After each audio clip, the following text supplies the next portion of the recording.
Le Centre d'excellence d'Oyo pour les énergies renouvelables et l'efficacité énergétique est maintenant opérationnel. C'est le président de la République, chef de l'État, Denis Sassou Nguesso, qui a coupé le ruban symbolique le dimanche 23 avril 2023 dans le département de la Cuvette en présence de son homologue bissau-guinéen Umaro Sissoko Embalo.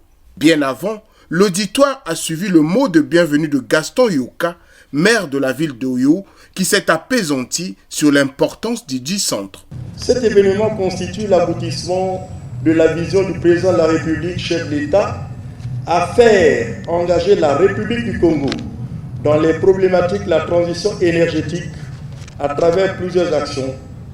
On peut citer entre autres la journée de l'arbre, la création du Fonds bleu, son appel en tant que président de la commission climat du bassin du Congo à l'endroit de l'Union africaine de porter conjointement avec les Nations unies l'initiative de la décennie mondiale de la forestation, afin qu'elle soit adoptée par la communauté internationale en raison des enjeux socio-économiques et écologiques majeurs que revêt la forestation pour la planète en général et l'Afrique en particulier.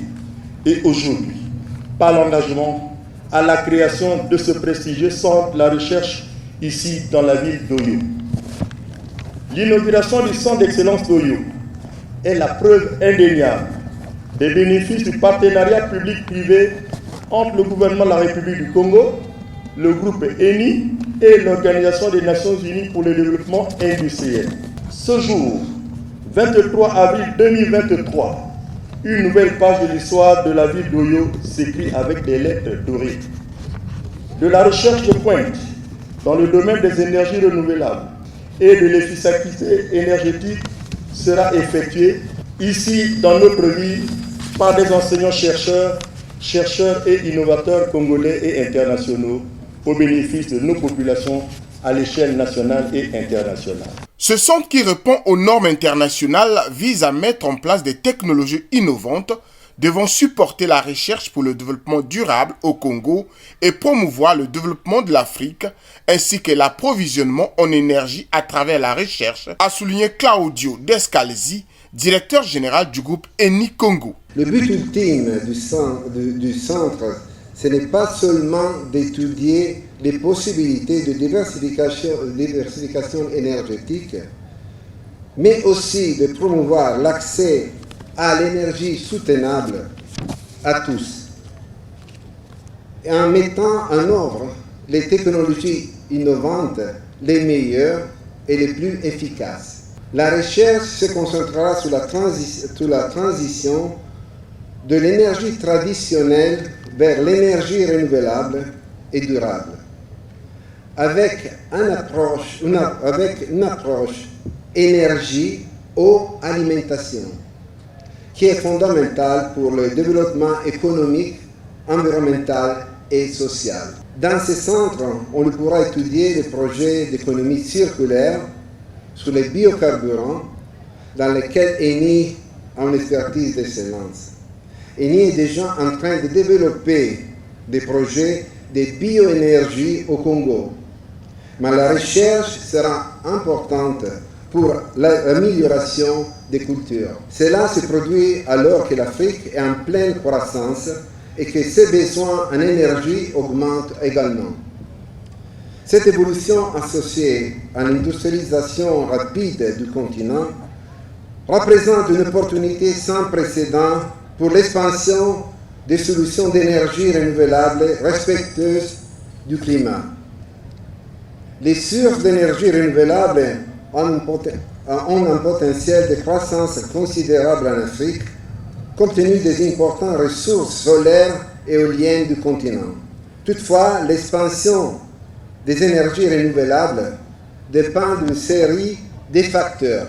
Parallèlement, la promotion en termes de compétences du capital humain local et des associations industrielles locales et régionales contribueront à promouvoir le développement des solutions renouvelables dans le pays. Le Centre d'excellence d'Oyo a l'ambition d'apporter un soutien concret aux défis que le pays devra relever et de saisir toutes les opportunités qui se présentent en ces années de transition et de transformation de l'industrie de l'énergie. Le centre sera ouvert à toutes les idées et à leur transformation rapide en projet pour l'amélioration de l'accès à l'énergie soutenable pour tous. La mise en œuvre du dit centre renforce ainsi la volonté du Congo de promouvoir la gestion durable de la terre, précise le représentant résident de l'Organisation des Nations Unies pour le développement industriel, ONUDI, Raymond Tavares, qui pense que ce centre permettra la réalisation des activités de formation auprès des artisans et groupes vulnérables pour l'accès à la compétence dans les métiers des énergies renouvelables électriques. La cérémonie d'inauguration du Centre d'excellence d'Oyo marque le début de la mise en œuvre d'un projet et d'un programme ambitieux. Le projet consiste avant tout en la création d'une nouvelle institution publique anticipant la transition énergétique et capable de contribuer aux efforts du pays et de la région en matière de diversification économique et de développement durable. D'une part, un soutien direct sera apporté à l'institutionnalisation du centre, allant des ressources humaines aux règles, réglementations, au renforcement des capacités, mais aussi à des solutions d'innovation appropriées pour le pays et pour l'Afrique. Dans ce défi, l'ONUDI est sûrement parmi les agences des Nations Unies les mieux dotées et les mieux placées pour offrir à la République du Congo tout l'appui technique nécessaire. En effet, le réseau des centres d'énergie renouvelable global est un programme phare de l'ONUDI qui, depuis 2012, a permis de créer dans de différentes régions du monde 8 centres qui partagent un mandat très similaire à celui du Centre d'excellence d'Oyo. Un projet créateur de plusieurs emplois directs et indirects, tel que le souligne Edith Delphine Emmanuel, ministre de l'Enseignement supérieur, de la Recherche scientifique et de l'Innovation technologique. L'inauguration du Centre d'excellence d'Oyo, ce jour, nous permet de témoigner de la place cardinale de l'énergie dans les sociétés humaines et ainsi de déclamer l'éloge de l'énergie. Oui, l'énergie constitue le moteur du développement. Et si l'on s'en tient à son étymologie, à son origine grecque, l'énergie, c'est la force en action. Sans énergie, il n'y a point de progrès. C'est donc cette volonté de progrès qui a conduit de tout temps l'humanité à recourir à diverses formes d'énergie. Mesdames et messieurs distingués invités, nous occultons souvent le fait que la première source d'énergie découverte il y a de cela 500 000 ans est l'énergie produite par le corps humain. Ce n'est qu'ultérieurement qu'interviennent la découverte majeure du feu, des énergies animales, éoliennes, hydrauliques et fossiles. Et aujourd'hui, à Oyo, nous célébrons les énergies renouvelables dans un contexte d'urgence climatique et de transition énergétique impérieuse. Le Centre d'excellence d'Oyo s'inscrit donc dans cette quête incessante de l'humanité, de disposer de l'énergie nécessaire pour le bonheur des humains. Ce centre va pouvoir expérimenter des processus variés, susceptibles d'être utilisés par les communautés. Il met l'accent sur la nécessité d'une interaction constructive entre la science et la société afin de répondre aux défis planétaires actuels.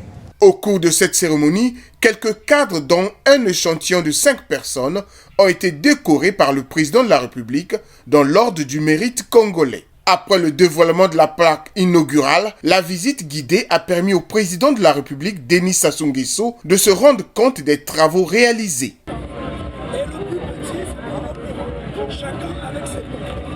Heureux que leur ville ait été choisie pour abriter un projet de grande envergure comme ce centre, les populations attendent la suite. La suite, c'est amener des chercheurs, donc et des étudiants-chercheurs, travailler afin de développer les énergies renouvelables. Avec un coût global des travaux estimés à 24 millions d'euros, ce cadre approprié pour les chercheurs, étudiants congolais et africains engagés dans la préservation durable de la planète est bâti sur une superficie de 2000 m², composée de 15 bureaux, 6 laboratoires, 3 salles de réunion, un atelier et un entrepôt.